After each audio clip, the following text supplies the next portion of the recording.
Good evening, everyone, and welcome. Thank you so much for joining us for this talk on Nigerian creativity and global modernity, moving beyond decolonization. We're very, very excited to be bringing to you Dr. Bea Gassmann de Sousa, who will be speaking to us today. We're very excited, not least because there is the actual exhibition up at the Tate Modern now, up until May. It is absolutely amazing. If you've not had a chance to go yet, I hope after listening to Bea today, you'll rush out and go and witness this. My name is Eka Ekpe from the African Leadership Center here at King's College, London. We're an academic unit that runs postgraduate programs, postgraduate programs, and PhD program and carry on research at the intersection of leadership, peace, security, and development issues. We'll cover a whole range of themes there. I'm just going to introduce Dr. Bea Gassmann de Sousa, who is a British Academy Postdoctoral Fellow at UCL School of European Languages, Society and Culture, Center for Interdisciplinary Studies here in London. She is a collaborative research advisor for Tate Modern's Nigerian Modernism exhibition that, as I said, will be on until May 2026. She's also part of the advisory group for the Yinka Shonibare Foundation's Reassemblages program in Lagos, Nigeria, and a member of the British Academy Publishing and Conferences Committee. Her specialism is the methodical analysis of pre-independence West African written and pictorial archives and the equitable contribution of West African scholarship to global modernity. She's working on her first book titled On the Sharp Edge of Modernism, Art and Post-Traditionalism in Early 20th Century Nigeria. I'm going to reintroduce myself as a matter of transparency because I think it's really important that you do this kind of academic work by being transparent. I'm German and I'm Tamil, mixed, and I was educated in Germany and the UK. And I'm currently obviously part of the British Academy research community. When I worked with the curatorial team at Tate, Osei Bonsu and Bilal Akouch, it was a real pleasure to try and break some new ground. I wanted you to know this as a background because I see myself as a mediator between northern and other epistemic systems, and I think it's absolutely important that we're aware of where we're coming from in our argumentation. There will be mistakes, there will be crossovers, there will be, intersections that I'll stumble across, maybe not in this speech, but in general in my research. And I think it's really important to acknowledge that and to approach this crossover research with some humility that's been missing quite a lot from academia. So I call the show Nigerian Modernism in Tate groundbreaking. So why groundbreaking? It was groundbreaking, first of all, because of the team, because for the first time, a BIPOC curatorial team and departmental support team paid more detailed attention to the systemic decolonization of curating this show with a clear understanding and a critical distance to entrenched Northern Museum expectations of hosting the culture of the other. And I will mention more on that later. My initial encounter with Nigerian culture can be defined as random. I met one Nigerian person, a really amazing one, who's pictured here, and struck up this conversation with the amazing activist, curator, and educator B.C. Silva while she was studying in the UK. She sadly passed away prematurely. I didn't realize at the time how much she was embodying the legacy of an entire intellectual tradition. She went on to set up the pioneering Center for Contemporary Arts in Lagos in 2007, a first of its kind in continental Africa, as an African-led initiative for curators, artists, and scholars based in the continent. The year after, the raw material company in Dakar was founded by the late Koyo Kuo, and it set off and sparked a round of interesting initiatives that were just done by individuals like BC and like Koyo in the very early days. Kuo died recently after she became the first ever African curator of the Venice Biennial, and now a team is going to carry on the work on her behalf. I'll mention that a little bit later in context. BC had set out to enable the curatorial programming of contemporary art, whilst also establishing the first library and archive of art books by and for Nigerians. Whilst I can't comment on personal health, the enormous strain of not only retrieving lost archival material, creating previously non-existing resources and cultural centres from scratch, whilst relentlessly nurturing continental African talent takes its physical and mental toll on the African-based cultural professionals. This I view partly as a systemic issue, which besets the vanguard of incessantly hard-working Pan-African cultural leaders on the global stage. And I suggest that perhaps in another discipline more research could be pursued here. Nigeria has no effective government-funded infrastructure.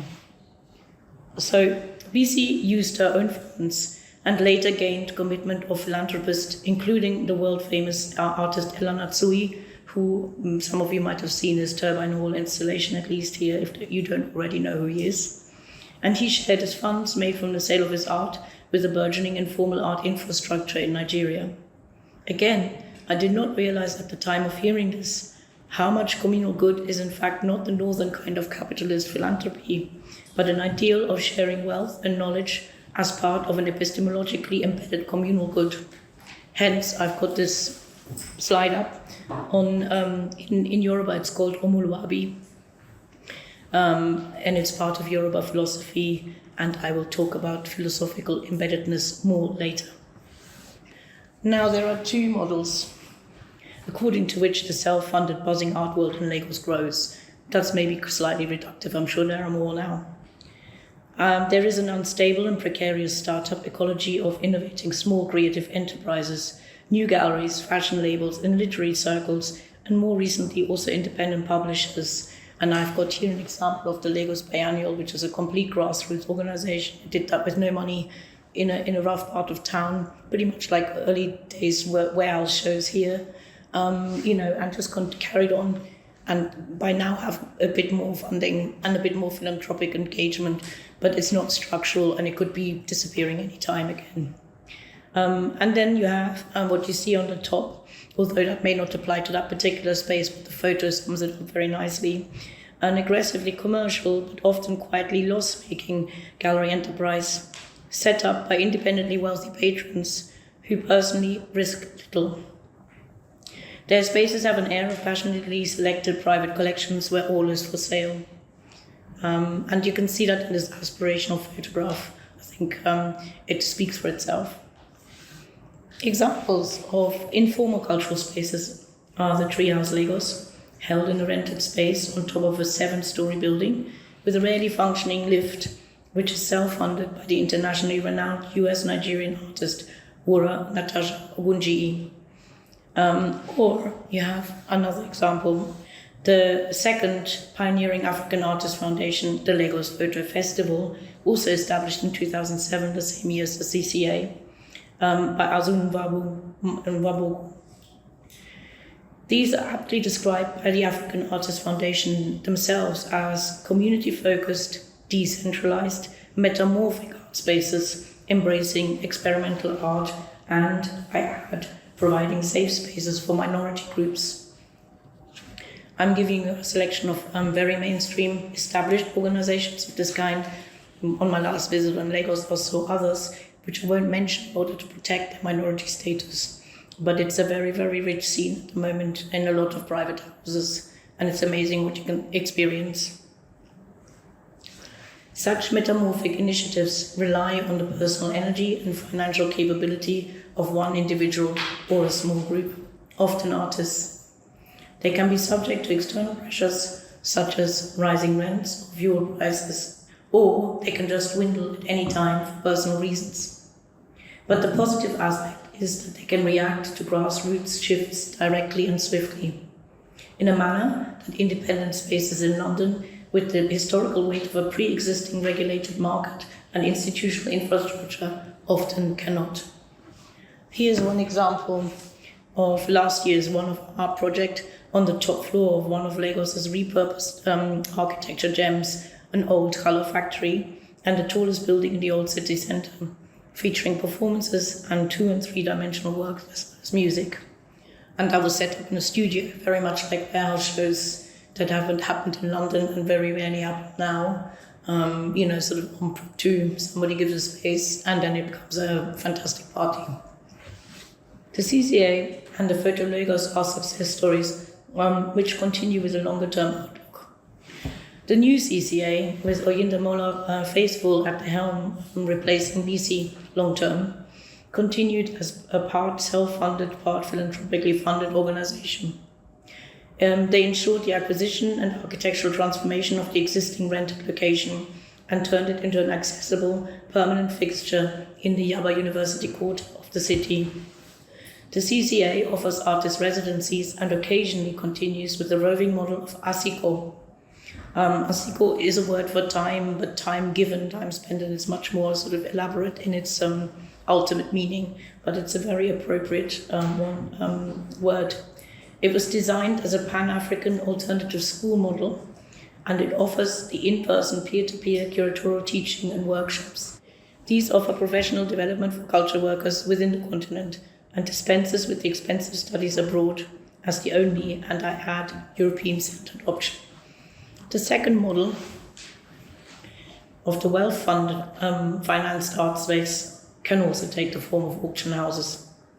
Highly frequented, unregulated spaces, often guesting within luxury hotels with a nod to the keen developers, where the works are sold without provenances or research, and they're sold to the highest bidding public. This is a positive development in terms of growing capitalist cultural equity, with auction centres in London, Paris, New York, now rivaled by auction centres in Lagos. But it also geared towards an expat market of corporate clients, which does little to shift global economic asymmetries. Due to the unchecked provenances, no guaranteed provision of any scholarly expertise, and the lack of regulatory laws such as the droit de suite, which is the descendants or estate's right to resell profit percentages, the auction model is a physically transient or digital space where major historical works are frequently mislabeled or just disappear in unchecked transactions. However, much can also be speculated on the effect of Euro-American auction houses' practice of not subscribing to a culture of exchange with museums or public institutions, while digitally masking in the style of a museum with expert quotes providing commercial assurances. So there's a very interesting sort of transformation going on where they're masking as non-capitalist spaces in order to gain more value. This market-led form of circulating objects of cultural value from cultures which experienced severe epistemic disruption under colonial administration and still undergo a recovery, while also embracing newness to northern cultures who have a solidly established, or one could argue, a rigid valuation system, remains a stubborn stumbling block for the equitable assessment of the cultural value of, in this case, Nigerian art, heritage, architecture, and intellectual thought. So, what is the effect on Nigerian heritage and contemporary cultural management?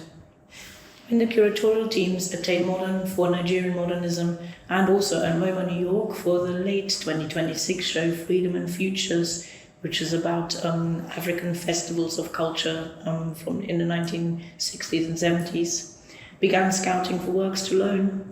Many collections were frustratingly held back for possible later sale. Valuations for temporary loan indemnities were speculatively overpriced, pricing works out of reach. Museum purchases were hampered by price rises or market gambles. The Northern Museum framework, in turn, is not suited to offer global equity as an assurance. When loans were considered from the exquisite collection of modern works of the National Gallery of Modern Art, Nigeria, which is pictured here, the works condition report and expectations, a Northern Museum requirement for indemnity, insurance and transport, was found to fall short of the required standard. So initially it was a no. And, my heart was screaming inside, going like, you're rejecting some of the most important works of Nigerian culture because they're too dusty, literally. So concretely, this meant that works kept since the late 1950s in the clement weather conditions of Nigeria were dusty but not damp, featured minor cracks in frames or paint, and were therefore not compatible with the particular expectations of northern insurers. in the also largely philanthropically funded National Gallery, with no history of northern conservation and a small government base grant, this is impossible to implement. So you get like a no-go situation, which could forever continue. It's a common issue, also expressed in the doubts in suitable custodianship provided by African institutions, for example, in the argumentation of the British government to not let go of those so-called Benin bronzes, because nobody's there to take care of them. It represents one systemic reason why Northern museum collections and governments rarely relinquish previously looted objects from their care. In the case of Germany, where a lot of Benin bronzes were returned to Moa, which I can't go into in much detail, I suspect, and I'm going to just hazard a guess here, it is because they do not want to pay Namibian reparations, and it is much cheaper to let go of a few bronzes and give a bit of sponsorship to Moa instead. That's a provocation. Now I'm going to provoke some more. So, do African institutions need to aspire to northern global standards of custodianship? Could there be other valid approaches? Could we come towards each other? Practically, what could be done to ensure an equitable loans policy for Bea museum loans, and how do you make these along the unequal axis of wealth management expectations? I thought on my feet at the time and contributed to an unconventional approach with some really, really brilliant people who went along with it. A pre-existing European-funded curatorial workshop in Lagos could be expanded to accommodate highly specialized conservation work conducted on the teaching examples of two major Nigerian modernist masterpieces. With the mentoring support of an established specialist painting conservator based in Europe, who used her own funds to travel, one of the pioneer Nigerian head conservators at the new Mowa Museum in Benin City meticulously restored the pieces to global standards. Now the Nigerian National Gallery could be mentioned as an equitable lender alongside European museums. So, how did I begin engaging with Nigerian culture, and what is my aim? In 2014, an underused travel fund for artistic research by the British Council put an urgent call out for proposals. I remembered BC and chose Nigeria. In 2015, I travelled to the country for the second time in my life and curated an exhibition of European video art for the CCA, which critiqued the faltering European economies in European colonialism in Ireland and the ecological and epistemological fallout experienced by some of the European citizens. I consciously provoked a discussion where the Northern Hemisphere was not displayed as an aspirational site. While in Lagos, I also explored Omenka Gallery, the independent art space by Oliver Nwonwu, with a consortium of most Nigerian intellectual elite benefactors. This space also housed the family archive of Ben Nwonwu's father, and for those of you who are not in the art world, he is at the moment the world's most famous Nigerian artist from the modern times. Now, Omenka was a hybrid organization merging the wealth-funded commercial approach with the preservation of historical, artistic activism from the pre-independence era, which still imbued its Pan-African programming. It is a mini-museum, a community space for Lagosian society, and a hub for startup cultural entrepreneurship of magazines, independent research, and some curatorial apprenticeships under its organizational umbrella. And sometimes, because Ben Nwonwu's widow is still alive, it's a cafe because she likes it like that. And she's a great host. This model is also now taking a break, or occasionally taking a break. The fragility of such models is inbuilt, and a predatory global market is always snapping at the heels of such individualist enterprises. I was by no means the first person to visit this archive, but I was perhaps the first exploring its entirety and allowing it to trigger an epistemic change for me, and ultimately my research. The Ben Nwonwu archival material in question, handwritten notes and carbon copies of typed letters from 1942 onward, consistently anti-colonial, while also showing the artist's pained entanglement with the long arm of the British Empire and his open artistic ambitions, which sometimes fell between the cracks of two systems. It also contained fragmented little markers of Nwonwu's historical alignment with the first independent political leaders, Leopold Senghor and Nnamdi Azikiwe. Antinomies were expressed to the Nigerian-based German art producer Odi Bayer, long seen as a staunch supporter of Nigerian post-colonial art, in the CIA-funded Mbari Club. And I'm just mentioning that because these little vignettes have been left out in a lot of history making, and they should be mentioned. I'm not actually suggesting that the artists were implicated with the CIA, but they were naive enough to allow them in during a time when opposing forces were fighting for Cold War supremacy in the new sovereign states. More importantly, Emomo's files repeatedly showed a general anti-colonial disdain for European modernism, particularly abstraction, and, perhaps more surprising, a palpable discomfort about aligning with the post-colonial Black Panther movement, because he thought they were too violent. As I have claimed in my abstract for the seminar, the in-depth examination of archives and the skeletal mentions of African networks I found within them expose the situatedness of Nigerian modern art, its historicity, and its epistemological roots, and fundamentally challenge the Eurocentric idea of modernity. I needed to find an approach to suit these findings and to do justice to them. The first way to make sense of this with my European-trained mind was to focus on the liminality brought about by colonial trauma and the racialist boundaries for any intellectual agency and action in an article. This didn't prove to be sufficient. I've moved on. In 2017, I was able to co-convene a conference on positioning Nigerian modernism at Tate Modern, and this marked the beginning of an official engagement by the museum's curatorial infrastructure with the art and culture of Nigeria. So this is how long it sometimes takes for such things to trickle through the system. And without the conference, perhaps the interest in an exhibition would have never been raised, because these are the sort of preconditions of finding a theme to find its way into an institution. The institutional approach 8 years ago was led by inherited rather than reflected systemic structures, which frustrated the process of resonating Emomo's own critique of Northern thinking in a manner that would honour his pioneering intellectual achievements.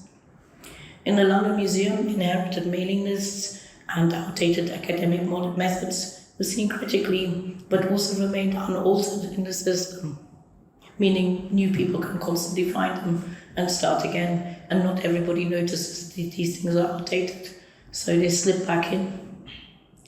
The unregistered retention of colonial attitudes within a progressive organizational structure, like in many northern institutions, hampered the conception of equity. I will return to this a little later. But finally, the conference organization accepted the inclusion of more than 50% Nigerian scholarship, which was also a match funded by Nigerian philanthropy, which probably added to the push. So looking at contemporary developments in the current blockbuster exhibition, Nigerian Modernism at Tate Modern, how does Nigerian historical culture and contemporary culture shape the global socio-ecology now? My research has shown that Nigerian artists have always been fundamental to Nigeria's anti-colonial ontology from the 19th century onwards. I repeat, 19th century, not 20th. They played a foundational role in shaping Nigerian nationalism by defining their subjective Africanness and their vociferous opposition to their depiction in European modernism. This, as the scholar Simon Gigaudi would agree, lays to rest the argument that Picasso was their ally, or Cubism was in any way an influence on African modern art. Even if there's much to be said of the informal networks of étrangers, strangers, non-French artists in solidarity with French Marxists and their non-European artistic friends. The very recent Paris Noir exhibition at the Centre Pompidou celebrates the archives of African-rooted interventions. For example, the Senegalese-led Présence Africaine Publishing House and Black International Artists Association, which launched in 1948. Their aim was the struggle for liberation on the continent, and equally they influenced the development of a more diverse and complex cosmopolitan modernity and modernism. So this brings me to my conceptual process of detailing the specific example of Nigerian creativity and its philosophical impetus which changed my assessment on how to present this. A contemporary critique of my own learned Eurocentrism alerted me to the necessity to explore Nigerian cultural ontology from an anti-colonial perspective. This would enable me to fully grasp the subjectivities of historical anti-colonial Nigerian nationalists and their archival presence, which was not always easy to understand on first reading. Acknowledging the power differential of the Eurocentric binary of the I and the other in post-colonial approaches as an unsuitable framework for this archival material, I looked to define a different epistemic voice to work with the primary historical archival material and the subjectivities that were within it. In this case, the Nigerian epistemic I. This is an approach that's quite common in sociology nowadays as well, to work with multiple epistemic I's and to look at the anti-colonial voice as one of those. In a forthcoming book, I'm reflecting on the richness of pre-independence artistic and intellectual innovation through the lens of historical African-centered perspectives on Europe and the world. Here I can engage Nigerian epistemologies and cultural semiology to examine the complex correlations of tradition and modernity from the late 19th century until the last decade before independence in 1960. This method challenges the expectation of modernism as an outcome in the global north, proposing a post-traditionalist self-reflexivity of modern culture instead. Contemplating individual artistic conceptions of modernity in their social and philosophical context effectively reorganizes northern processes of categorizing the flows of commodities, ideas, ideologies, and fields of knowledge to consider different stages of heterogeneous cultural developments in historical Nigeria and the northern conception of a more universalist-oriented globality. So, steering the conversation away from the superficial celebration of a hip, cosmopolitan and globally savvy African creative industry now, I turn towards addressing the problem of a linked economic and epistemological asymmetry again. The African-American philosopher Lewis Gordon mused on decolonizing in 2019 that philosophy has to be colonized first in order to be decolonized. There's always a theory of knowledge at the center of the philosophical enterprise and consequently all other disciplines that depend on it. Gordon calls to our attention the biconditional presupposition of Europe as a cause and also as an effect, which consequently means that any cultural modernism is expected to be European. Such constraints in philosophy produce paradoxical dead ends. So why my provocation of moving beyond decolonization? To question the status of post-coloniality in perpetuity renders the colonial condition important. Moreover, the critique reasserts it. The Nigerian ontology was always anti-colonial, so in order to understand the epistemic eye of Nigerian creative enterprises, it becomes essential to see and hear continental African scholarship. So whose epistemic subjectivity contributed to the paradigmatic shift to the epistemic eye? I'm going back now.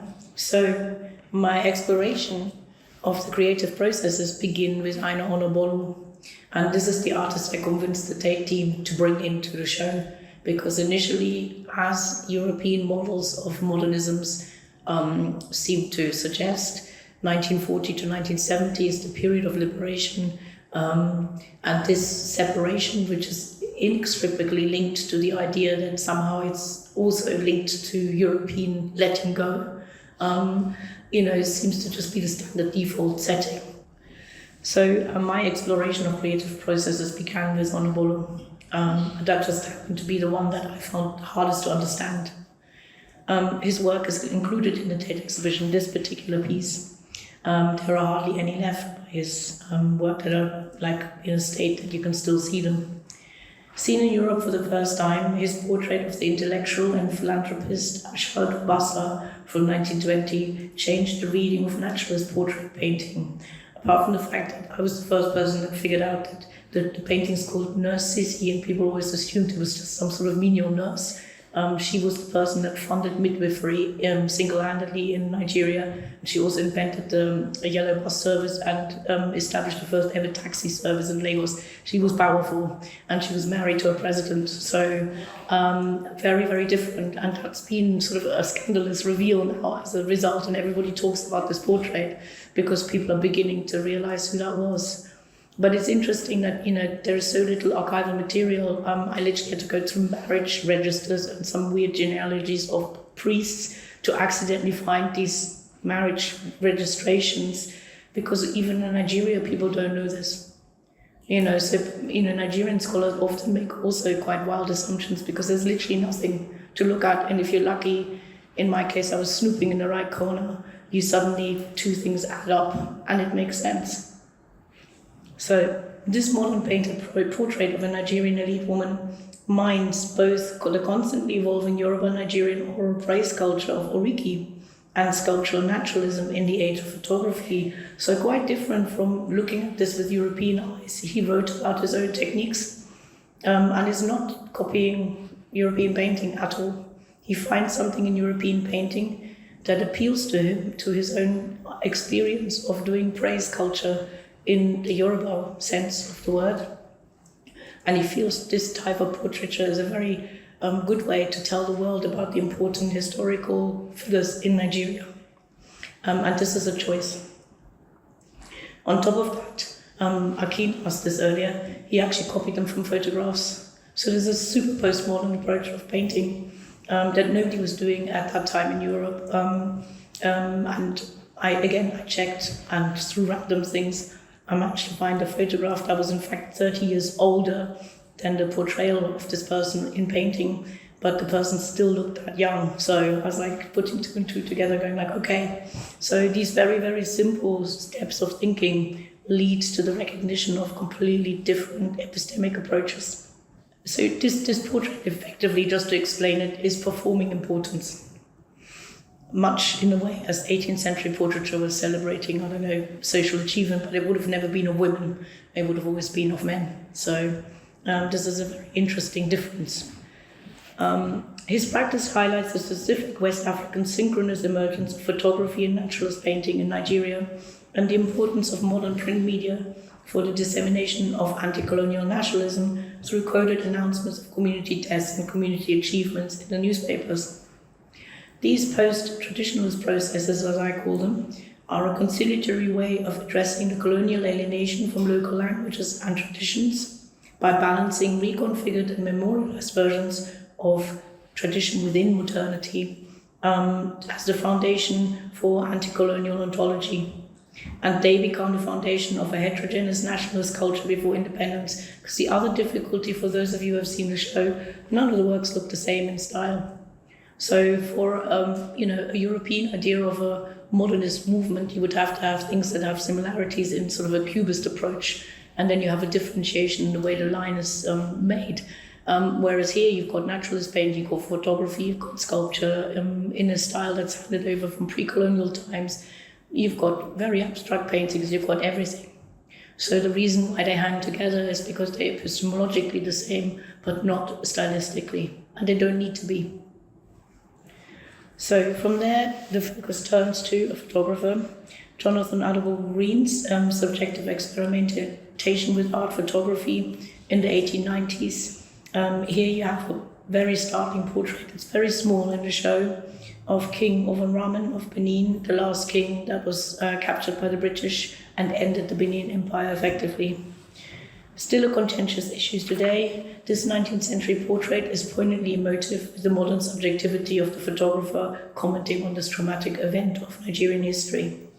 And then you have two landscapes of rainforests and community scenes that expose the first traces of the impending ecocide of the Niger Delta, witnessing the beauty of his ancestral land, but also the curious interventions by British oil ventures. You see the railway line going through, looks absolutely beautiful, stunningly photographed, but it's the first infringement. It's the beginning of a massive change in the landscape. Recorded Nigerian oil, tin and rubber historiography begins in 1903, and oil leaks were found in the Niger Delta as a result of these early surveys already then. So green standard landscape photography already resonates nature's fragility and speculatively predicts that the lands of the Niger Delta are more than just ecosystems. So we're going back to the contemporary to sort of come more towards a closing level of thoughts. Contemporary Nigerian climate activism recognizes that the Delta, mangrove and rainforest regions constitute the lungs of heritage and preserve the Delta identity. It reminds us that not all sociocultural foundations are ecocidal and premised on a human-nature binary. Despite successive Nigerian governments' complicity in foreign global neoliberal ecocidal concepts, unraveling this binary can enable broad systems change. You can see here how Nigerian ontology is embedded in how artists embody nature or damage nature symbiotically in any given geopolitical crisis, whether it's historical or in the current planetary tipping point. So continuing with examples which are also strong focal points in the first rooms of chronology in the Tate exhibition is this particular bleak painting by Ben and Womu, Storm over Biafra. The earliest evidence of oil's role in civil conflict can be seen in the Biafran War from 1967 to 1970. Obviously, it's not the only aspect. So it's very interesting that you see this represented in paintings 60 years later again. The surprising red thread of ecological devastation and the richness of fought over natural resources without a protective infrastructure to prevent extractive foreign exploitation sees a bigger, more illuminating element of Nigeria's history and its multiple traumata emerging. The planetary crisis, which Ashwin Bembe in his seminar Notes on Planetary Habitability discusses, yields heterogeneous perspectives in a century-long conversation, where Northern discourse occasionally mentions but largely ignores ethics of continental African cosmologies.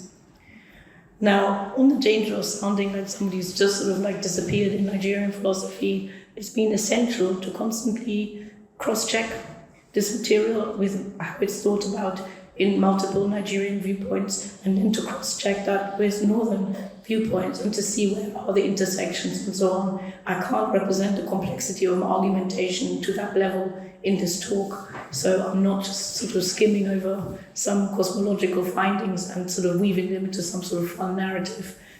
This is very, very difficult work, and to find the balance is sometimes really difficult, because sometimes people lean more towards Northern thinking and sometimes they don't, and the percentage of that is very different in each case. So there is an example, I've brought it up here, Igwebuike. I don't know whether I pronounce it right, it's an Igbo word, it's an ontological horizon presenting being as that which possesses a relational character of mutuality, in this case of humans and their environment. So Mbembe puts it more provocatively, tradition made no provisions for extraction. The temporal push-pull of the past and the present is palpable in the current discussions of Gen Z artists, curators and scholars trained in and practicing in South Africa, Nigeria, Ghana and other countries along the Atlantic coast. So we're coming to the sort of last argumentation, building new epistemological locations. One of the most recent projects is the Ecotones program, which forms part of a series of interventions under the title Reassemblages at Guest Artist Space Foundation in Lagos. Short GAS, it's a non-profit organization that delivers residencies and public programs across 2 sites, one in central Lagos and the second on a rural working farm. It forms part of the Yinka Borough Foundation, a UK-registered charity which was established in 2019 as the brainchild of the eminent British Nigerian artist. GAS collaborative provocation of ecotone refers to the boundary between contrasting ecosystems. The most obvious ecotone in nature is where water meets land. Now, ecotones are real and observable phenomena in nature. They reveal adaptability, resilience, collaboration, and tension. This is what was interesting to the residents at GAS, who consider that the African diaspora is metaphorically ecotonal, in that its shared histories and futures provide a conceptual space for exploring the boundaries which connect and separate African collective and individual experiences. Reassemblages is an complex multi-year program of workshops, conferences and published exchanges for global scholars who are interested in the equitable knowledge exchange with African-rooted scholars in Lagos. So, a strong focus, which brings us to the cultural economic models mentioned at the beginning, is the transformative constant of formations, which are defined as neither solid nor static. The studied uncertainties of ecotones are underpinned by Gass's African Art Libraries Lab initiative. It challenges northern models of thinking about publishing practices, libraries and archives in Africa.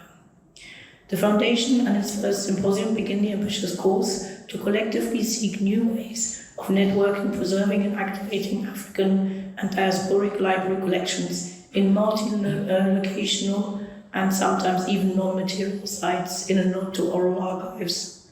GAS is one of the young institutions, and there are many more, trying to introduce a more hybrid organizational structure for diasporic and continental African researchers, which allows for global funds to flow with less asymmetric scrutiny, like red tape, where does it go, what's the sort of tax code, etc., etc. Nonetheless, funding knowledge exchange sites located on the African continent for Pan-African practitioners remains excessively challenging, despite the famous name attached to it. The same also applies to funding any cultural endeavor designed to raise awareness of equitable discursive powers. I'm hoping that the increasing density and sophistication, as well as digital reach of Nigerian creative infrastructures, will change the landscape eventually. Now, I'm going to return to the palpable excitement of pre-independence Nigeria and the subject of Africanness. Artists and the arts have always been fundamental to Nigeria's anti-colonial ontology, and they played a foundational role in shaping Nigerian nationalism with little concern for the European cubists, fauvists or surrealists, save for fleeting moments of interaction. And that's for some shots I took in the busy gallery in the first few days. Nigerian Modernism is a good exhibition title. It suggests easily identifiable stylistic directions to everyone in the Northern Hemisphere. But it carries the historical fantasy of a continental partnership, in inverted commas, effectively influencing the mediation of Africa as an intellectual and as a geopolitical European space. If we separate early 20th century Nigerian artistic modernization from modernism as an expected outcome, we can reassess the radical logic of Nigerian early 20th century historicity afresh. We do have the opportunity in the Tate exhibition to reconsider pre-independence artists and epistemic shifts, because we have some rooms that actually cater to that. And it shows the idealistic potential of the first Nigerian cultural renaissance and Pan-African intellectualism in the late 19th and early 20th century. And it fosters the openness for multiple epistemic readings and constantly renewing structural formations within which to appreciate them. So the last thing, I'm going to look to the future. 2 museums have recently opened or are just about to open in a couple of weeks' time. I hope to project for a future where an equitable exchange with the new museums which open in Nigeria now will be the norm. These institutions, on the top you've got MOA, which is the Museum of Modern African Art, I think, opening in Benin City on the site where the palace of the king stood. That was then erased by the colonial expedition. And this is the first part of the buildings that were planned, finished, designed by the architect Adjoye. And on the bottom you've got this rather fun-looking building of the Yoruba Museum, which was done by an initiative, and I think this is also something to be kind of really praised, by a British guy who grew up in Nigeria and is absolutely fluent in Yoruba culture, Will Ringer, together with his Nigerian friends. And it is a museum literally celebrating Yoruba culture, and it's the first of its kind that brings together a lot of cultural traditions that have been lost. And again, it's something that sort of got raised from an archive and from collective collaboration. So I'm hoping that they will continue to be linked to intercontinental and global acknowledgements to keep on surviving and not just implode. So thank you for listening.